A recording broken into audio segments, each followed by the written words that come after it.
All right, on this episode of Bare Knuckle Bowker, very excited to be talking to an individual competing in quite the intriguing bout at the BKFC Hollywood card, which goes down on March 20th in Florida as Rosalinda Rodriguez takes on Shelby Cannon. Great having Shelby back on Bare Knuckle Bowker today. How are you doing, Shelby? Yeah, I'm doing good. Just staying busy and, keeping up with everything going on. But yeah, doing well. No, it's good to hear. And I guess just what are your thoughts on this opponent here? Because I mean, definitely a pedigreed individual in the sense of being the number four ranked flyweight in BKFC, but with this being a strawweight bout, maybe they weren't necessarily on your radar. Like, what were the, I guess, thoughts when this bout offer was initially put out to you? I had been looking at Rosalinda after she ended up fighting Roman. I knew that she wanted to come down to 115, so she was on my radar a little bit. I was excited for the matchup because she's a real boxer, a career boxer. She's been fighting for a long time. She has a lot of experience, and I think it's going to be great getting in there with her. I think it's going to be a great matchup. This might be one of the few times I get to actually stand and bang with somebody. Um, and I mean, that alone is really motivating me to stay training and to be in the best shape of my life. And, I'm waking up and finding myself motivated to get things done. The fight's coming up super fast. So that's another motivational factor. But with Rosalinda and her experience, and I know she's got a great training regimen. So I'm just looking forward to it in general. I think it's going to be a great, exciting fight. And it's interesting because I feel like sometimes promoters will almost match make fights in a way where it's like acknowledging that, like, hey, maybe the judges didn't give you the nod in your last outing as much, but we're almost going to book you in a way that acknowledges the kind of performance you had in that last fight, in a sense. Like, it almost seems like you're facing like a higher ranked, kind of more pedigreed opponent that could inform that upward trajectory, even though that last fight with Taylor Starling was technically a defeat, albeit one that was kind of controversial in some people's eyes, I felt. So, like, what were your thoughts on all of that, or thoughts on just what I'm kind of talking about there? I think that's a really cool perspective because I agree. My coaches even made comments like what you're saying with being on the trajectory up, although we did get an L on the record. And the fact that she's ranked, in a division that's above mine, and that does kind of seem to be common, I think, for the 125ers that are able to come down to 115. That's just a common thing that's happening. But either way, I agree that they are putting me in a spot where I have an opportunity to move up in the division. Although I got the L, was super controversial. The decision, it could have went either way, but that's how fights go. So it is what it is as far as that is concerned. And I am just really grateful to Nate for putting this match together because I think it's a great match. And I just appreciate him seeing, like my ability and knowing what I'm capable of, even outside of the loss. Sorry, I was just getting a spam call. No worries. But yeah, it's just really exciting to be a part of an organization that has a division that is so stacked, and even with an L, like they still have room and opportunity for me to grow. And just don't feel like they're holding me back. I don't feel like like it's just political and that there's all these other factors. It's I do feel like I have stake in my own future. Like my abilities and what I'm doing is putting me in the positions that I'm in. Of course, with the backing of the promotion in general. But I'm just like, nobody from nowhere and don't even have 2,000 followers on Instagram.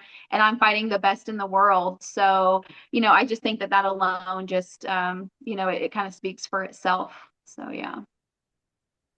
Well, that's kind of what it's about at the end of the day. I feel like if you have that pedigree in the ring, and you've certainly showcased that across multiple bare knuckle fights and multiple promotions, no less. So, yeah, I mean, I think that should matter predominantly, but I get what you mean in this era of social media, traction and etc. informing opportunities fighters can get sometimes. Yeah, it can be a little hard to kind of like predict how that's going to go in a certain regard. But to your point, it seems like they Yeah. value what you bring in the fight.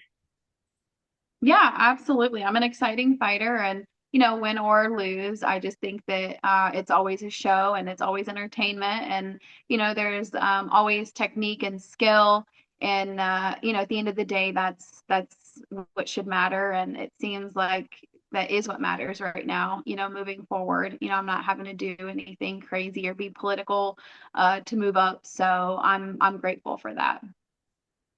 And even like one of the headlines that I kind of generated from our last interview, it was for a low kick MMA feature, I believe. It was talking about how you predicted a hell of a fight. And it very much seems like it played out like that, albeit somewhat controversial decision, as we kind of talked about before. But I feel like I've also heard some of the higher ups in BKFC talk about how it's not necessarily about the wins or the losses as such. Like obviously every fighter does have an incentive to Sure. win, but if you ultimately like really showcase that certain like I guess medal and everything like that, you'll kind of be rewarded for that. So it seems like on that big stage you really capitalized, Yeah. even though yeah.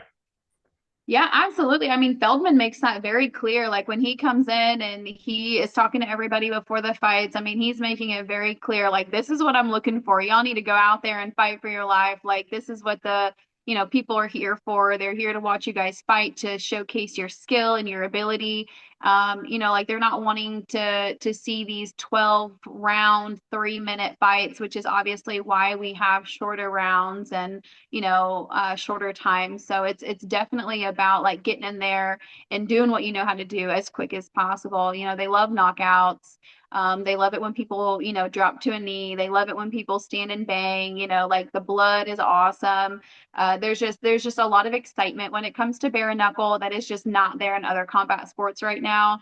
And that's what they're wanting us to showcase. So yeah, and I really think that this specific matchup is going to bring exactly what they're wanting to see, and I believe that there's going to be some showcase of a lot of skill on both ends, and it's going to be a great fight. I mean, win or lose, like I just think that both of us are going to be able to show a lot of our capabilities in this fight. Like it's just going to be a great opportunity for both of us. I just don't think that Rosalinda has really even had the opportunity to showcase everything that she's capable of either. She's had some good opponents as far as bare knuckle, but not the best of the best. I could say, I guess, the same thing for myself because there's just a lot of people that run from me in both the trigon and the squared circle. So, there's a difference between like somebody that wants to go in there and like box, and then there's a difference between someone that wants to go in there and bang. And although Rosalinda is a boxer, I do think that she's going to be willing to sit down and bang with me. So we'll see what happens. But yeah, I'm excited for the matchup. Just in general, it's just like I said, going to be a great fight. I think it's going to be way better than the Starling fight. It's a different kind of fight. It's a different kind of matchup. And that's very intriguing because, yeah, you're talking about how maybe some of you, or both of you rather, have had like those matchmaking difficulties. And then even in the bodies of the fights, like not having the opposition indulge you in the kind of fight that you would want, like more of that scrap as opposed to like a boxing minded contest, as you talked about. So it seems cool. It would seem like both of you are kind of like filling that respective gap in each other's kind of stories in a certain sense. Like that's kind of like a cool, like quasi, I guess, camaraderie piece of fighting where it's like, hey, we're fighting each other, but you're also facilitating, giving me the kind of fight that I'm looking for. So yeah. Yeah. Yeah. I mean, now granted, I'm saying all this and I've never had a conversation with Rosalinda ever in my entire life. I am just going off of like pure perspective of when I watch her fight and what it seems that she's looking for and she's just not getting it. I've seen just a few of her boxing matches and a few of the rounds, not even the whole thing. And like to me she just seems hungry, and I'm hungry too, and so like we're both just going to be like hungry lions in there, just fighting to the defeat. So yeah, I mean, we'll see. It's interesting. We'll find out for sure. But either way, it's going to be a good fight. And to your point earlier about how stacked the division is, like I saw an interview that you were tagged in on Instagram where Dr. Sarah Shell was commenting how stacked it was and stuff like that. So it's kind of cool. Like it seems like a lot of the divisional players who are like really, I guess, predominant in that weight category are really looking at it as like a chance to, I guess, like level up, like just noticing the depth of the field around them and using that to, bolster their own growth, it seems like. Yeah, yeah, absolutely. I wish that we could have more fights in our division and all the other female divisions. Um, and I think that's all what we're kind of waiting for is, for there to be multiple matches and just for all of us to be able to like grow our record and to showcase who really is the best as far as like the rankings are concerned, to where the rankings do actually matter. I think that's kind of what we are looking at as a whole, like in our division, is we're looking at like the top five and maybe questioning like, are those really the top five? I don't know. So I think as time moves forward, we're going to really be able to pan out the division and find out who is the best. I think it's pretty obvious right now, Britain Hart is on top of our division. I think she deserves to be there. But everybody after her, I'm just not sure is where they deserve to be. So we'll see as time goes on, how the division pans out and who ends up being the top five or top contenders. So yeah, it is a stacked division, but we all need to be fighting more. We need to be more active. And so yeah, I mean, like looking forward, I think that I'm not the only one that would agree with that. Yeah, and that is a bit of a curiosity piece because I do feel like you see that with like some of the divisions for sure. And like you kind of see that with strawweight, where it feels like it's been a little bit since Britain Hart last competed, and there doesn't really seem like there's a clear indicator of when she might next get out there. So yeah, I mean, I guess like probably like as much as like the division is stacked, maybe there's a frustration piece potentially because you want to see more activity with all of those high level fighters in said stacked division competing. Yeah, yeah, absolutely. Yeah, absolutely. I'm sure Britain Hart's probably itching to get in there. She is probably going to be fighting soon. I mean, I would say in the next 8 weeks, surely she's going to be fighting. There's some great cards coming up. It's been almost a year since she's fought. So, I've said it before and I'll say it again. I'm just not sure there's anybody in our division that can beat her other than me. Stylistically, it just makes sense.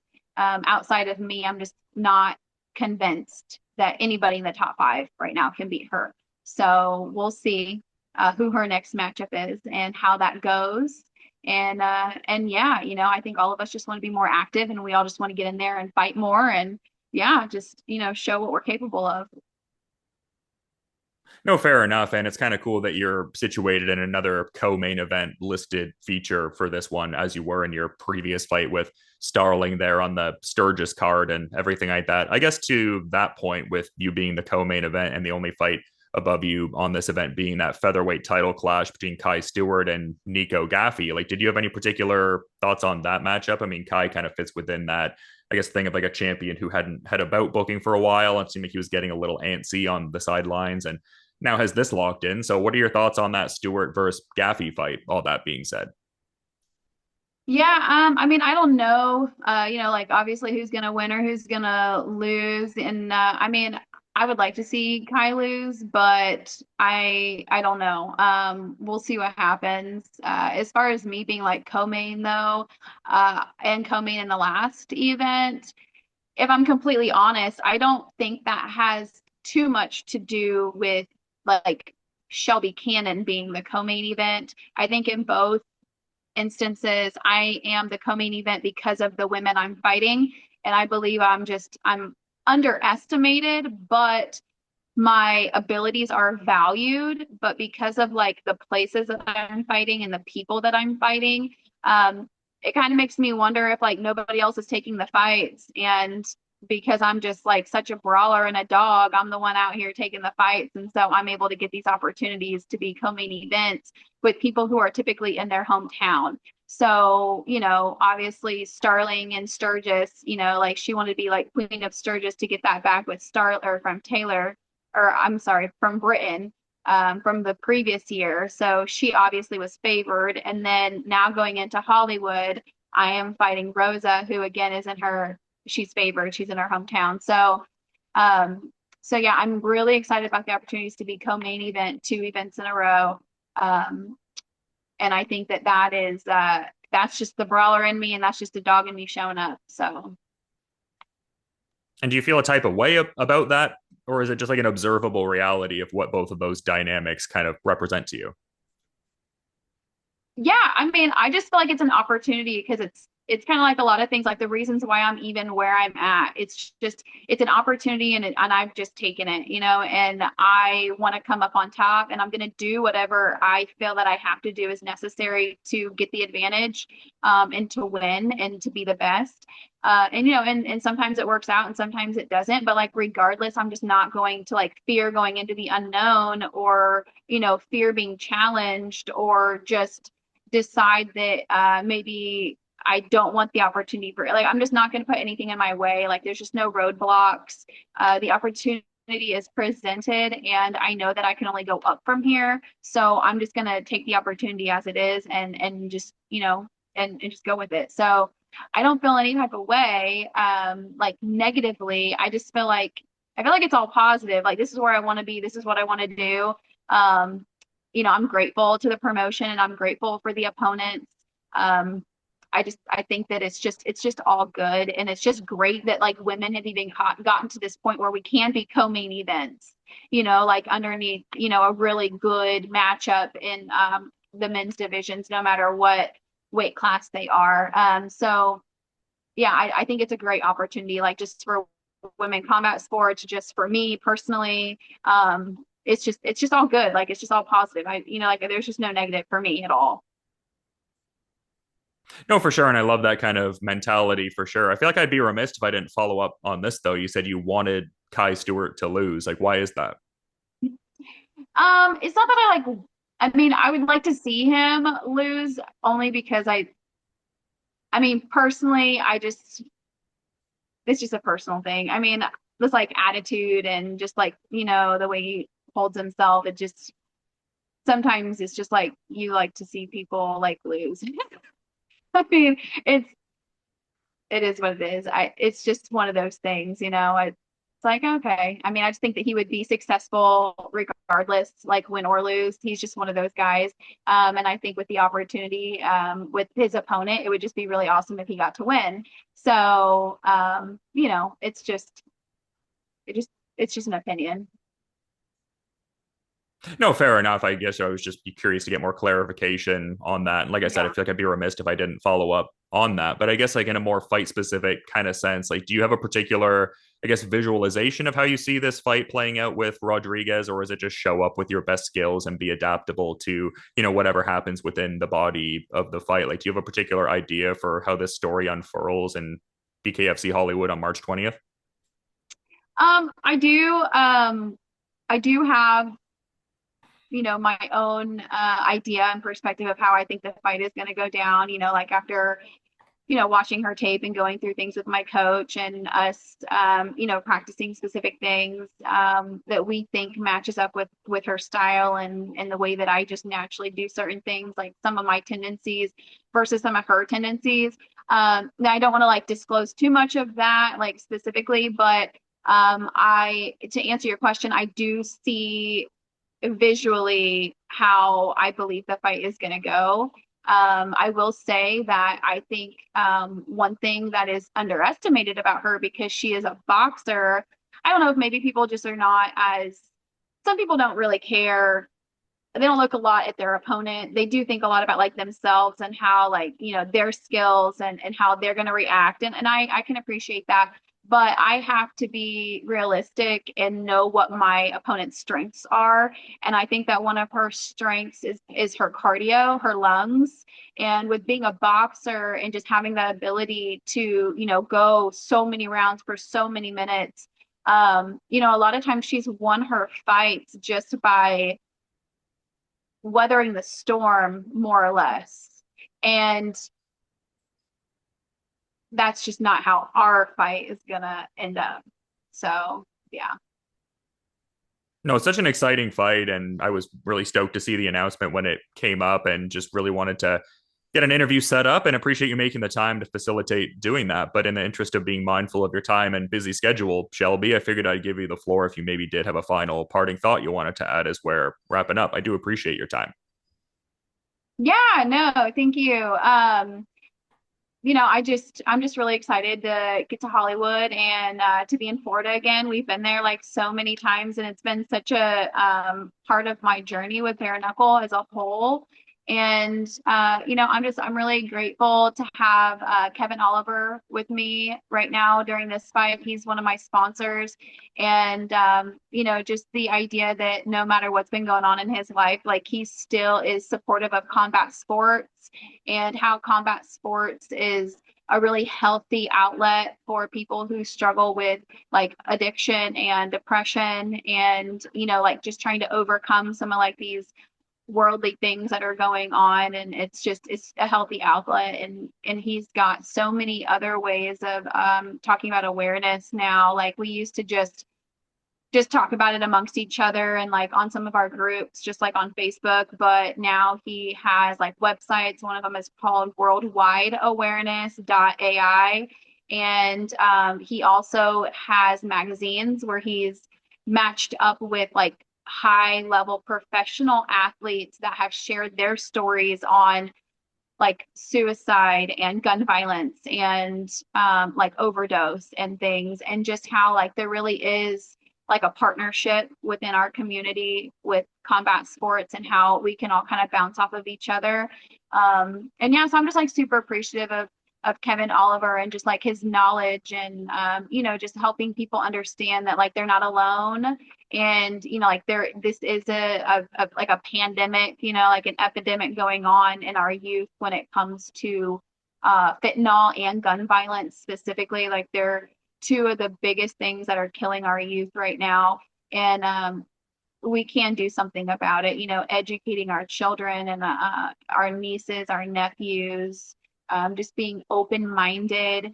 And yeah, so shout out to Kevin Oliver for everything he's done for me at this point. And yeah, so No, it's a great message to end off on for sure. It just serves the idea that combat sports can be used for like overcoming so many big, impactful issues in one's life. So that is a great parting thought to end things off on. And again, to reiterate, Shelby, super appreciate you coming on Bare Knuckle Bowker. Once again, I'm stoked to see this Rosalinda Rodriguez fight on March 20th at BKFC Hollywood. But until then, all the best with the rest of the preparations and have a good rest of your day as well. thank you, Dylan. Are you in Florida? I'm actually in Canada right now, but I'm kind of playing around with the idea of maybe going to Florida for this one. So we'll see how that shakes out. Okay, that would be awesome. Yeah. Okay. Well, shoot, maybe we'll see you in Florida. Yeah, All maybe. right. Well, Yeah. yeah, we'll see. Hey, if not then, somewhere else in the future. But yeah, we'll see you soon, Dylan. Thank you. Yeah, thanks so much for the time, Shelby. All the best. You as well.